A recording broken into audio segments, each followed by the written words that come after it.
ผมมาตามอีกเรื่องหนึ่งนะพูดถึงเรื่องน้ำเรื่องถึงทะเลนะครับแต่ว่าอันนี้มันเป็นเรื่องของการแถลงความคืบหน้าที่สุดและจบและกับการแถลงนะครับเกี่ยวกับผลสอบเรือหลวงสุโขทัยล่มนะครับท่านผู้ชมหลายคนก็อาจจะบอกว่าเป็นความสับเพร่าไหมนะหลายคนก็จะบอกว่าเรือไม่พร้อมใช้งานและยังเอาออกไปหรือความเผลอเรอหรือการจงใจหรือการประมาทสุดแท้แล้วแต่นะครับแต่ว่ากองทัพเรือก็ดำเนินการในการสอบสวนเรื่องนี้มาอย่างต่อเนื่องตั้งแต่ที่เกิดเหตุแล้วนะครับระหว่างนั้นเองคำถามก็เกิดขึ้นมากมายและแม้แต่เรื่องของการถูกหยิบไปอภิปรายของฝ่ายค้านนะครับในสภาที่ผ่านมาเรื่องนี้ก็เป็นอีกเรื่องหนึ่งที่ถูกพูดถึงที่สุดแล้วเมื่อวานนะครับกองทัพเรือก็ได้มีการตั้งโต๊ะแถลงการแถลงครั้งนี้ถือว่าเป็นบทสรุปแล้วจริงๆสำหรับผลของการสอบสวนกรณีเรือหลวงสุโขทัยล่มนะครับพลเรือเอกอดุงพันเอี่ยมผู้บัญชาการทหารเรือพร้อมด้วยพลเรือตรีอภิรมย์เงินบำรุงนะฮะคณะทำงานผู้เชี่ยวชาญด้านเทคนิคและคณะกรรมการในการสอบสวนพลเรือเอกชัยนรงค์บุญยรักลินนะครับคณะกรรมการสอบสวนความรับผิดทางละเมิดและพลเรือโทสุรศักดิ์สิงห์ขรวัตรนะฮะซึ่งเป็นคณะกรรมการสอบสวนและที่สำคัญอีกคนหนึ่งก็คือนาวาโทพิชิตชัยเถื่อนนาดีนะอันนี้เป็นอดีตผู้บังคับการเรือหลวงสุโขทัยเป็นคนที่บัญชาการเรือหลวงสุโขทัยในวันที่เกิดเหตุนั่นเองนะครับก็ร่วมแถลงข่าวร่วมกันเหตุการณ์นี้เกิดตั้งแต่18ธันวาคม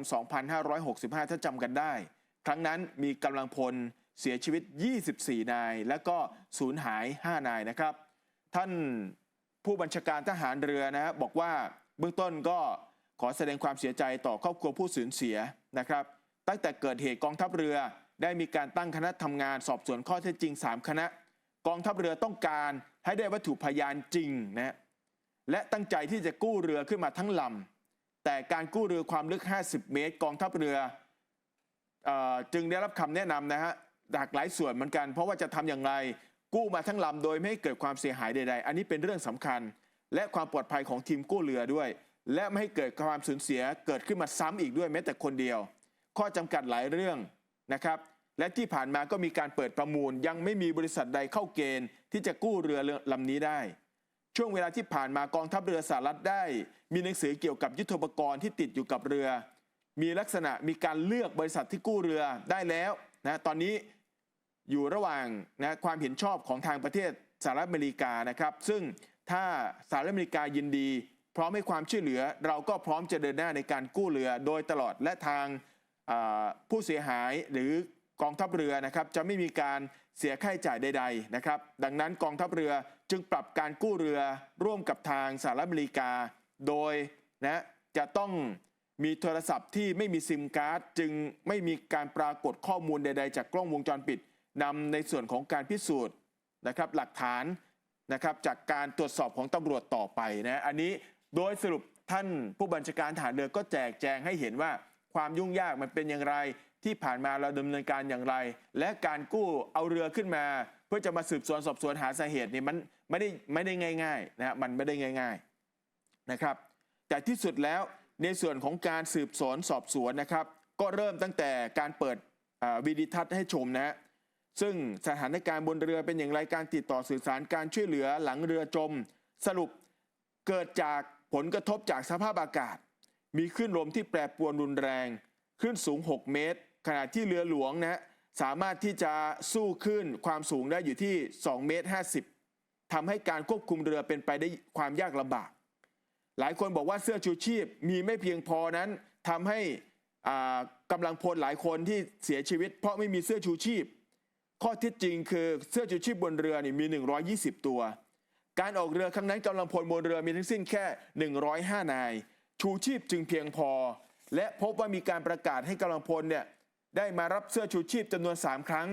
แต่กำลังพลไม่ได้มารับเสื้อชูชีพแต่อย่างใดนะครับนี่คือสิ่งที่เกิดขึ้นผลของการสืบสวนสรุปนะฮะกองเรือ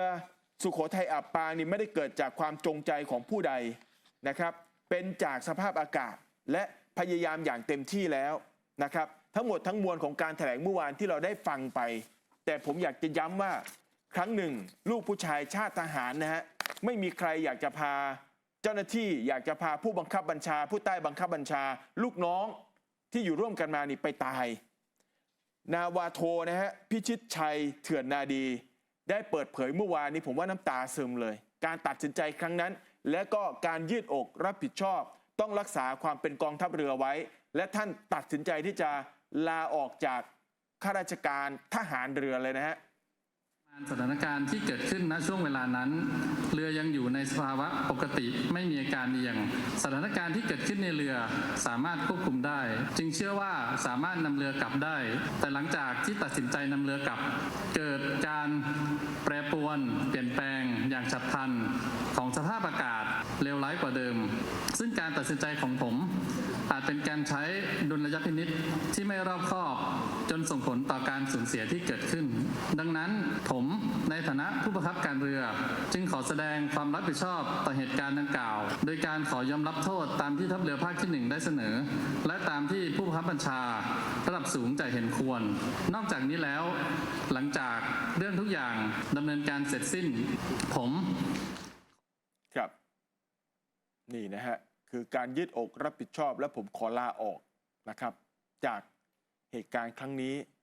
นี่คือหัวจิตหัวใจของชายชาติทหารจริงๆนะหลายคนได้ชมไปแล้วผมเอามาเล่าย้ำอีกครั้งหนึ่งเพราะผมเชื่อว่า